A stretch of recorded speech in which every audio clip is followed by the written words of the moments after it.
Hassani, on a en ligne Madame Isabelle Coutempère. Madame Coutempère qui est avec nous au téléphone. Madame Coutempère est juriste, elle est française. Madame Coutempère, bonjour, si vous m'entendez. Oui, je vous entends, bonjour. Bonjour Madame Coutempère, bonne semaine Allô? et bonne rentrée puisqu'on est le 1er septembre. Allô? Allô, vous m'entendez? Je vous souhaitais une bonne rentrée puisqu'on était le 1er septembre. Ah, merci beaucoup, merci. Madame Coutempère, aujourd'hui nous parlons donc de cette conférence d'Abuja sur la lutte contre le racisme et la xénophobie. Je posais la question tout à l'heure à notre analyste qui est sur ce plateau. Je vous la pose également. Certains experts et certains spécialistes estiment que cette conférence d'Abuja sur la lutte contre le racisme était en quelque sorte la suite logique de la conférence de Durban qui a eu lieu en 2001 en Afrique du Sud. Qu'en pensez-vous? Bon, écoutez, je pense que on peut parler de suite logique, mais le problème général, c'est que il n'y a pas réellement de recul dans le racisme, dans le sens où le racisme, c'est d'une part des discriminations inégalitaires entre différents types de populations, et deuxièmement, une inégalité fondamentale sur le plan économique.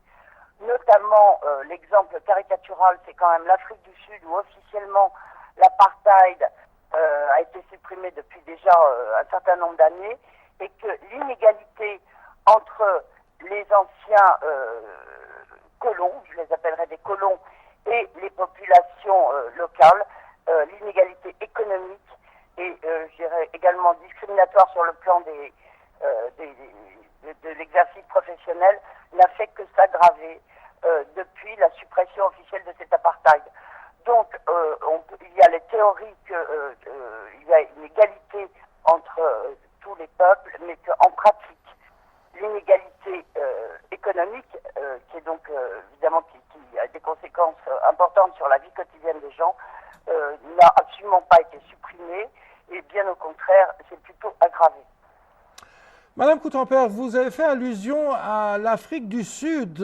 Il y a plusieurs semaines, on a rencontré un nouveau phénomène dans ce pays, c'est-à-dire la violence raciale des Noirs contre les Noirs. C'était des Sud-Africains qui s'en prenaient violemment à des réfugiés zimbabwéens qui habitent et qui travaillent dans la banlieue de Johannesburg. Est-ce que cette conférence a pu apporter des solutions, notamment en ce qui concerne cette violence raciale interafricaine? Moi, mon sentiment est que ces violences interafricaines, comme vous l'indiquez, sont plutôt entretenues par ceux qui contrôlent le pouvoir économique, parce que c'est leur intérêt. Et le monde est malheureusement souffre en général de guerres. Les guerres les plus importantes, finalement, sont les guerres entre ceux que j'appellerais les pauvres. Mais ces guerres-là, ces guerres dites ethniques ou interethniques, sont provoquées et entretenues par ceux qui contrôlent à la fois le pouvoir économique et éventuellement la remise, enfin la distribution d'armes, parce que c'est de l'intérêt des puissances économiques de faire en sorte qu'il n'y ait pas réellement de démocratie, c'est-à-dire qu'il n'y a pas d'accès égal pour tout le monde au pouvoir économique. Donc c'est très malheureux, et en plus le problème est que la plupart des gens qui se livrent des guerres fratricides ne réalisent pas que c'est absolument contre leur intérêt, et que de toute façon personne n'en sort gagnant, et que ça ne fait absolument pas progresser l'égalité entre les peuples. Donc, si je vous comprends bien, si je reformule un petit peu votre réponse, vous liez des éléments externes à cette crise raciale sur le continent africain. Bah, écoutez, je crois qu'il y a un autre exemple qui est très médiatisé, c'est la question du Darfour On sait que dans cette région, il y a des milliers de réfugiés de tous côtés, mais que la question du Darfour est entretenue par différentes puissances extérieures, parce que l'instabilité est de l'intérêt de ces puissances extérieures pour y placer des intérêts économiques, etc. Et puis, Madame Coutempère, vous êtes juriste. Voici une question toute faite pour vous. Cette conférence était un prélude à la conférence internationale sur la lutte contre le racisme qui doit avoir lieu en 2009 à Genève en Suisse. Est-ce que vous pensez que d'ici 2009, d'ici la tenue de cette conférence internationale, faudrait-il en fait chercher des cadres juridiques à cette conférence, c'est-à-dire que cette conférence sera certainement suivie d'une déclaration, sera suivie certainement des décisions et des thèmes. Est-ce que ces thèmes et ces décisions et cette déclaration finale devraient d'ores et déjà être entourées des moyens juridiques? Est-ce qu'il faut se donner justement ces moyens juridiques? Le droit international est fait de grands-messes, ce que j'appellerais des grands-messes, et de déclarations de principe.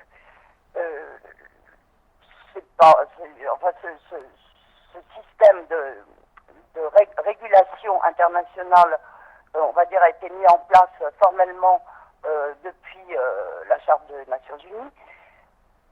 Malheureusement, dans la réalité, les moyens juridiques sont mis au point pour les plus forts. Et je remarque une chose, j'ai noté qu'en Grande-Bretagne, il y a quelques jours, le Scotland Yard a été mis en cause par un de ses membres d'origine noire, parce que sans cesse, au cours de sa carrière, il faisait l'objet de discrimination. Alors, il est vrai qu'il y a des moyens juridiques, notamment en Grande-Bretagne, pour lutter contre ces discriminations. Mais concrètement, pour un cas qui se rebelle, pour une personne qui se rebelle et qui utilise ces moyens juridiques, combien de milliers de cas de gens qui n'ont pas les moyens, qui restent silencieux, parce que il y a des représailles, ça veut dire que quelqu'un qui se mettrait en cause cette discrimination perdrait son travail. Donc, je crois assez peu, on va dire, aux déclarations de principe. Les moyens juridiques eux-mêmes existent d'ores et déjà, à savoir que donc, quasiment toutes les nations membres des Nations Unies ont ratifié le pacte international des droits civils et politiques qui prévoit justement que les gens sont égaux et ne peuvent pas faire l'objet de discrimination. La conférence de Genève se tiendra là où siège le comité des droits de l'homme, qui est donc chargé de faire appliquer ce pacte. Mais concrètement, tous ces instruments qui existent déjà depuis un certain nombre d'années n'ont pas modifié quoi que ce soit sur la réalité du plus fort contre le plus faible. Madame Coutempère, merci infiniment de nous avoir accompagnés au cours de cette émission et je vous souhaite une excellente semaine. Au revoir, madame.